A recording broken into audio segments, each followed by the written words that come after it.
Shorts Daily. TK coming to us from Tremonti's Meat and Seafood. I'm in the Louisiana Sports Hall of Fame studios, and we're always presented by L'Auberge Casino.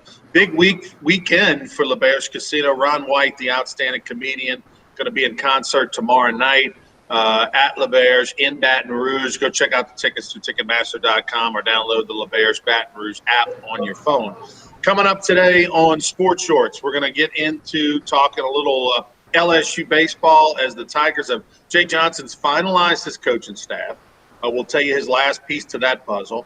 The draft is in. We know who we know who's going to be back for LSU baseball. Tremendous team coming back offensively. Might be the best that on paper they've ever had returning from one year to the next. We'll get into that. Some great news for LSU baseball. So we'll talk about what their 2022 prospects are for the upcoming season. Also, Major League Baseball, big week for them, right? You had the draft earlier this week. You had the All Star Game at Coors Field. Tommy Krysan watched it all. He'll give us his opinion on the All Star Game week for the Major Leagues. That's coming up. Also, we'll get into British Open. Which is your favorite major in golf? We got the Open, you got U.S. Open, PGA tournament, of course, the Masters. Tommy Krysan going to give us a little quick British Open take, as well as just thoughts. Both of us will give you thoughts on our favorite majors in golf. Don't go anywhere. Sports Shorts will roll on, presented by L'Auberge right after these messages.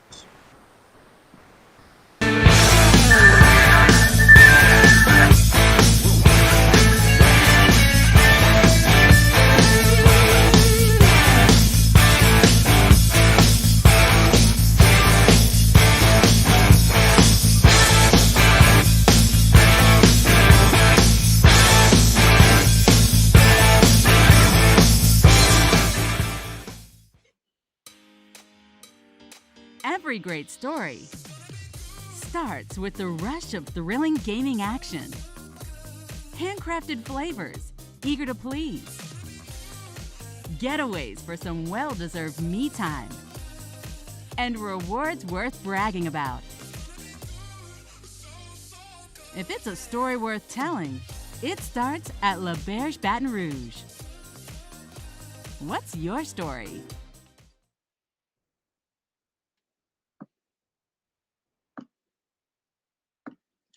TK joining us from Tremonti's Meat and Seafood. Tommy, LSU baseball, hard for them to have a better week than they did this week. Yeah, usually mid-July, it's not a great week for baseball just because there's nothing going on. But with the coaching change at LSU, staff build out now, the draft's over, lots of storylines about LSU baseball for mid-July. You got to like it. And you know what? If you're a Tiger baseball fan, obviously you played there, it's all good news as far as I'm concerned. It's seriously good news because, look, I didn't think Mikael Hilliard was probably going to get drafted with the 20 rounds because, look, there's only been 25 Major League Baseball rounds in the last 2 years, where normally they'd be about 100. So that's crazy. And because of that, you just condense with talent. So I thought there was a pretty good chance that Mikael Hilliard would go undrafted. The question just is, at some point, guys get older, they get tired of school, they get antsy, they want to leave, and if they'll take anything to go play. Well, but LSU baseball has turned into such a powerhouse program year-round, and what I mean by that, Tommy, is they get treated first class. They've got the best facilities in the country. They travel on charter airplanes. They got the best travel in the country. They travel like a major leaguer. They stay at 5-star hotels. They get people carrying their bags. They play in an unbelievable stadium. Now with the NIL and social media, you can make a few coins on the side, repping a restaurant or a business or something from your area. So it's better than minor league baseball. And so unless you have a clear path to the majors or some money opportunity that's too good to pass up, if you're not a top 10 round draft pick, it's more worth it to come back to LSU. And that's what Mikael Hilliard decided. Fontenot made that decision after day one, when in the second day of the draft, when he didn't go in the top 10 rounds. He and Hilliard both told Coach, we're coming back, regardless of had they gotten drafted in the 15th or something like that. They weren't going to take the money because it wasn't going to be worth it. And so the one that really surprised me was Gavin Dugas. The guy had 19 home runs, Tommy, nearly 70 RBI. And I understand he's got limitations. He struck out a lot. He's not an overly giant guy. He was just an average at best left fielder. But there's just not a lot of human beings walking the planet Earth that had 19 home runs in Division I baseball. And of those 19, I would say 15 or 16 of them came in SEC play and NCAA regional play. So they weren't against chumps in a midweek or something. This was against the best of the best. So I thought somebody would pop Gavin Dugas earlier than not at all. Well, it's LSU's benefit that they get. You know, Mikael Hilliard tragically lost his father last month in a tubing accident. He said his father would have wanted him to come back. He's fired up. Him and Devin Fontenot are very, very close. They spent a lot of time in bullpen together, running together and all that. So, you know, and Dugas coming back, I didn't think he'd be drafted because, like you said, he's got a couple of limitations. He's not the biggest guy in the world. But the home runs, you got to notice that. And maybe he can raise his stock. Well, obviously he can raise it because he didn't get drafted this year. Maybe he can get picked late next year. But, you know, and next year the NCAA is going to allow 40 men on the roster in college baseball. That's very good for Jay Johnson, for LSU, and I'm sure it's good for a lot of other teams as well because you got some of these guys that are coming back. And one reason they did that, I think, is with the draft being shrunk down. But, Ronnie, you're right.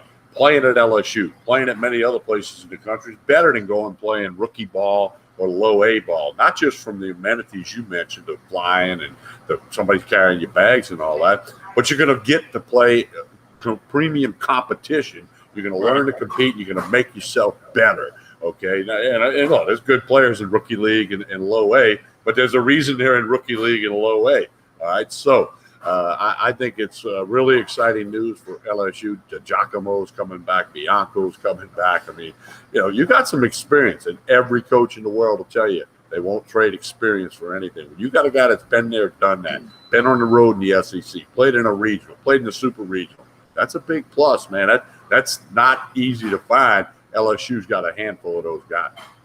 Tommy, LSU has its entire starting lineup back. Unbelievable. I mean, the only player who was a main contributor that's not back is Zach Arnold. You know, Zach Arnold was a guy who's transferring, going somewhere else. So, you know, we haven't gotten confirmation 1,000% if Malazzo's back. I don't know if he put his name in his board. I know there was a little bit of unhappiness on his side, but with a new coaching staff, I hope he stays because I do believe in Malazzo, and I think with a fresh start and a couple new hitting coaches, I do think he can get things turned around. The guy's too good defensively to just give up on him, and I hope he doesn't give up on himself at LSU. But if he returns like he's expected, you've got your entire starting lineup back, and then by the way, you added a transfer catcher, you added an All-American infielder to your lineup. I mean, and who knows if they had anything more. I don't know if they're going to add anything more because let's face it, if everybody returns like we just mentioned, and then you add an offensive, you add the kid from Arizona on the infield, and you add a catcher, and if Travinsky's healthy and he comes back, you're going to have people you're going to have two guys that I just mentioned that aren't starting.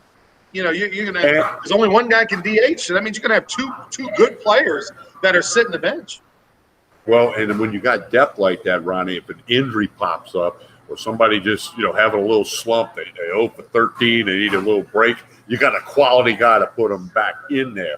You know, depth is very important, more so maybe in football. But in baseball, it's important, too, because injuries are going to happen. Having the 40-man roster will be good. So, you know, Ronnie, you make a good point. Offensively, and you put in the new hitting coaches and the whole new mindset, get the complacency out of there because now you got a new coaching staff. And I've talked to a lot of people, and we had a big thread going on my Facebook post the other night.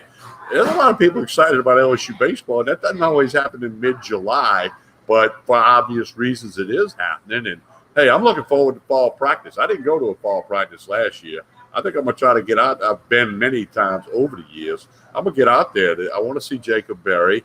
And, you know, and now I think you got to turn to Jason Kelly and the pitching staff and see who maybe they can find in the transfer portal there. Yeah, and congratulations, of course, Landon Marceau. He gets drafted. He was an All-American for LSU this year. And, you know, Dylan Cruz and Trey Morgan, they also made a couple All-American lists and stuff. But, yeah, you're right. I mean, Tommy, I don't even know who else they add as far as pitching goes, and I know they probably will. But this team will be a top 10 team in the country preseason. It may even be a top 5 team in the country preseason because this is unprecedented for LSU baseball, Tommy, to have just veteran lineup coming back. I mean, it just doesn't happen in the history of the program. So this is going to be unbelievable. What do you think, Devin Fontenot? He's gonna try to be a starter. That was part of the carrot they dangled to get him back. He wants to be a starter. They're going to obviously give him carte blanche in the fall to try to make that happen. Do you think the Devin Fontenot move from being a 3-inning potential back-end closer to a starter is something he can make? Yes, I do, because he's got time to make the adjustment. You and I and Buzzy talked about this while we were sitting around on Sports Shorts Radio a couple of weeks ago. He's got time. He's got the rest of this summer. He's got the fall to condition himself. And he has started many a baseball game earlier in his career. But the mindset, it's right up here. So I think he's got a shot to make the conversion, because you're not asking him to do it in January and get ready for mid-February or the early part of March. You've got plenty of time to, it's a different conditioning. It's a different arm care plan. So I think he's got time. And, the guy's been there, done that. I keep rolling back to this experience thing. And, he could end up him and Hilliard are going to be 2 of the weekend guys as we sit here right now. LSU's coaching staff gets put in place. Of course, Kelly and Fitzgerald, we knew about Kelly being the pitching coach at Arizona State, who got fired for wanting to interview for the LSU job. They hire him. Fitzgerald comes over from Dallas Baptist, where he is highly thought of, been there for 9 years as the recruit coordinator and an assistant coach. On the other hand, the volunteer position, which it's not a volunteer position. They get paid real money. They just get paid from a different pot than the LSU pot, get paid from the baseball camp pot. But it is a guy that we mentioned on this show a week or two ago would be the hire. And he's been with Jay Johnson since college. These two were teammates. Well, they're lifelong friends. I mean, they work together, but they're also friends. And I think that's a bond that's strong. And, they've been around the ballpark so many times together, so many hours together. I think that just is a good combination. And, it's what Jay Johnson wanted. He's the coach. Hey, let's rock and roll. Let's go play baseball and have fun.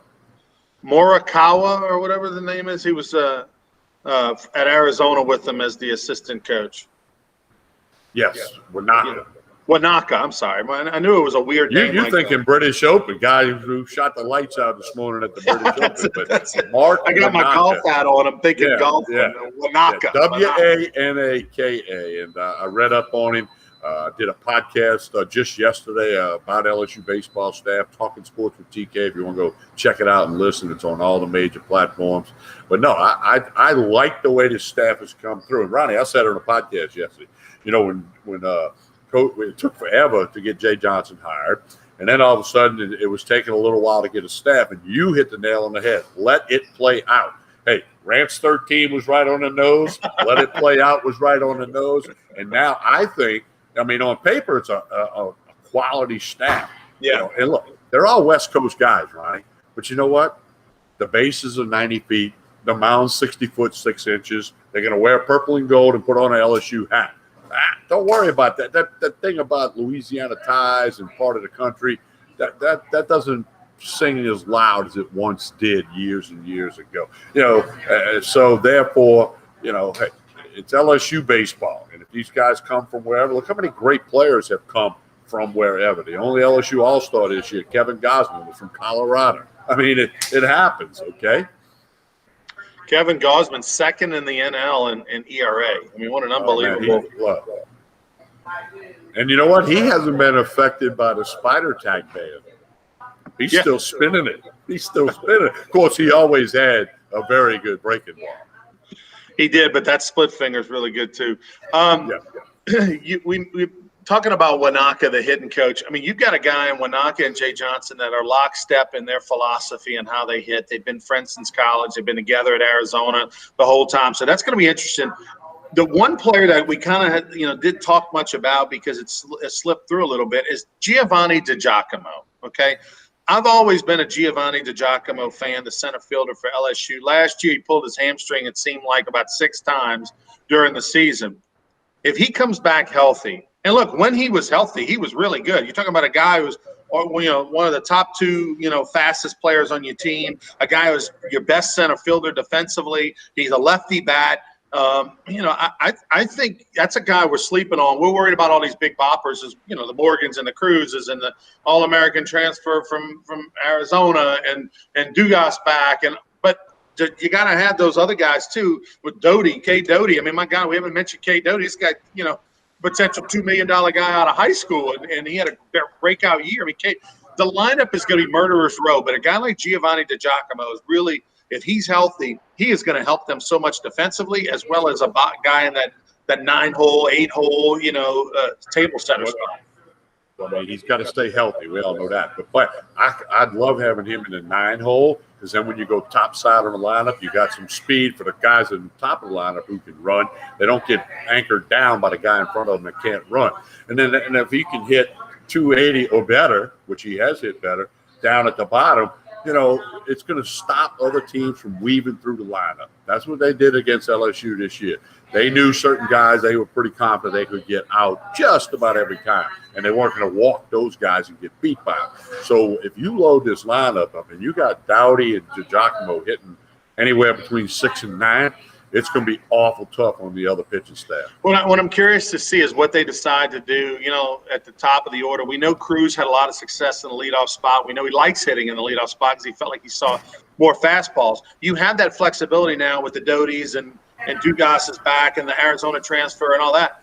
But, if you're trying to go lefty-righty, lefty-righty, lefty-righty, then it makes sense to go Morgan, Cruz, the Arizona player, then Doty, then Dugas, or something like that. But I don't know. I'm not going to overthink it. The lineups to be tough. But, you have the ability to let Cruz stay in the leadoff spot and let maybe arguably your best hitter get extra at-bats over the course of the year because you've got so many options behind him. Well, it's a good problem to have. If you've got to start putting 300 hitters down at the bottom of the lineup, that's a very good problem to have. And if the pitching staff, doesn't become great, you might have to win some games 7-4, 8-5, and then you'll have that ability to score runs. Which, if you look it up, Jay Johnson's teams, they scored runs and they hit the baseball out of Arizona. So if he can transfer that over to the Southeastern Conference, I think people should be excited about the baseball season. A lot of ground to cover between now and then, including football. But hey, if you're an LSU baseball fan, you have a reason to be very optimistic. By the way, we haven't mentioned any of the incoming players that LSU has either. Yeah, and these guys, they got some guys that can rate. They got some, I mean, it is going to be a battle of a fall. The NCAA is allowing college baseball to have 40 players on its roster next year. Remember, this year it was unlimited. They're going to 40.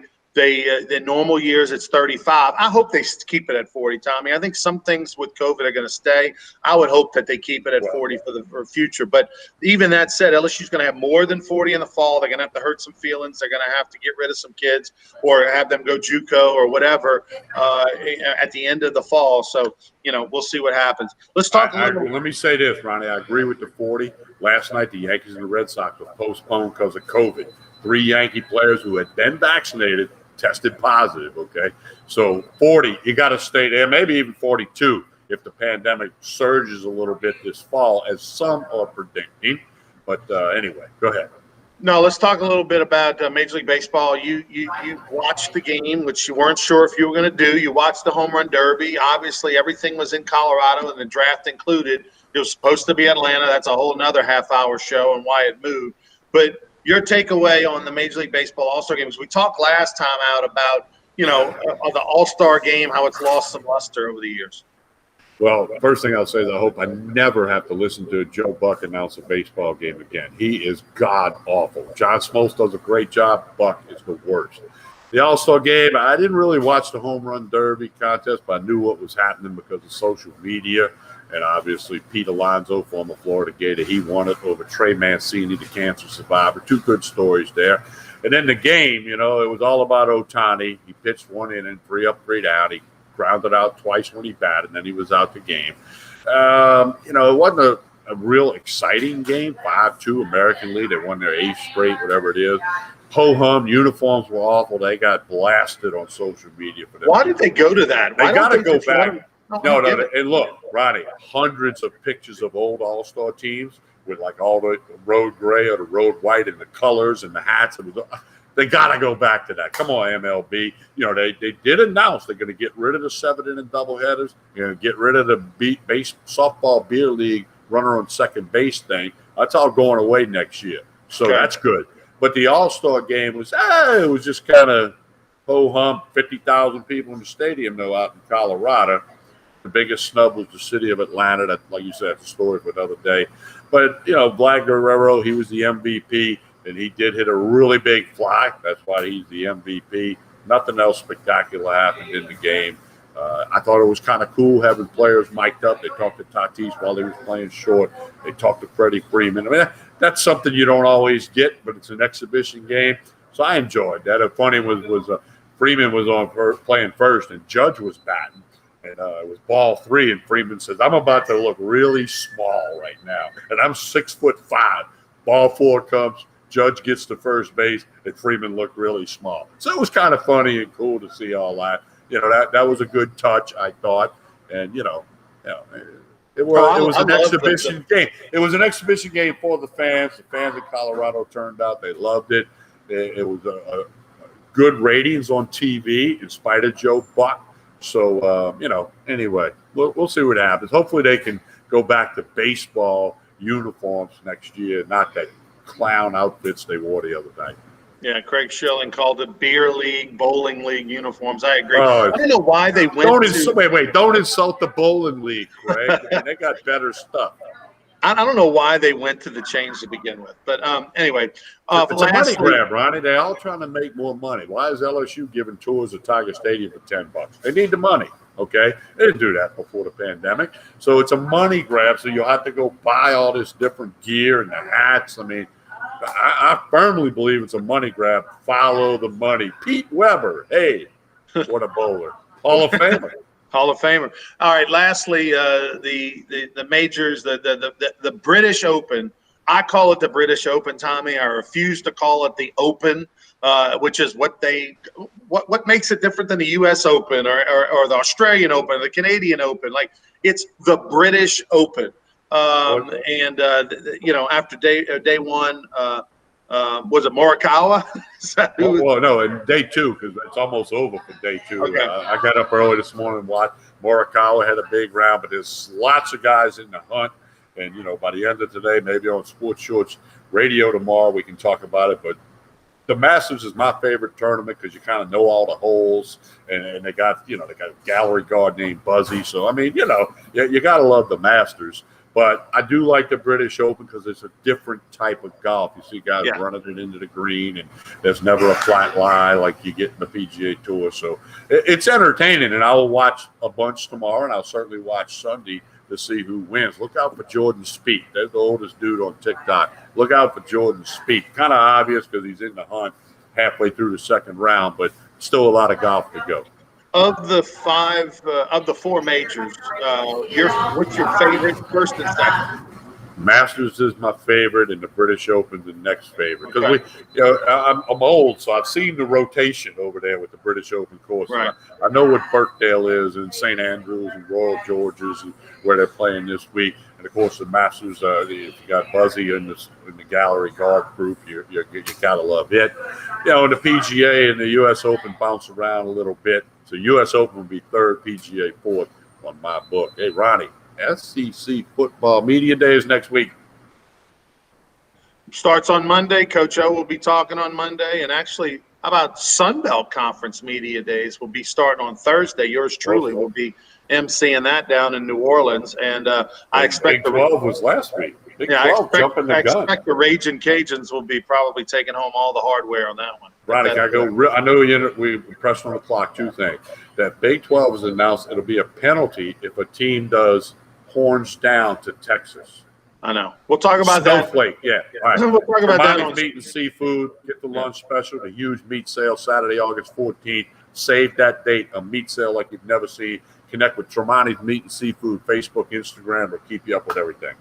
He's TK. I'm Ronnie. We'll be back tomorrow, 11 a.m. on ESPN Radio in Baton Rouge for our Court Street Cafe segment on Inside Sports Shorts Radio. And then Monday, 10 a.m. right here on Facebook for more Sports Shorts Daily and on YouTube as well. Sports Shorts hosted by Ronnie Rantz. Well, have a good one. Have a great weekend, everybody.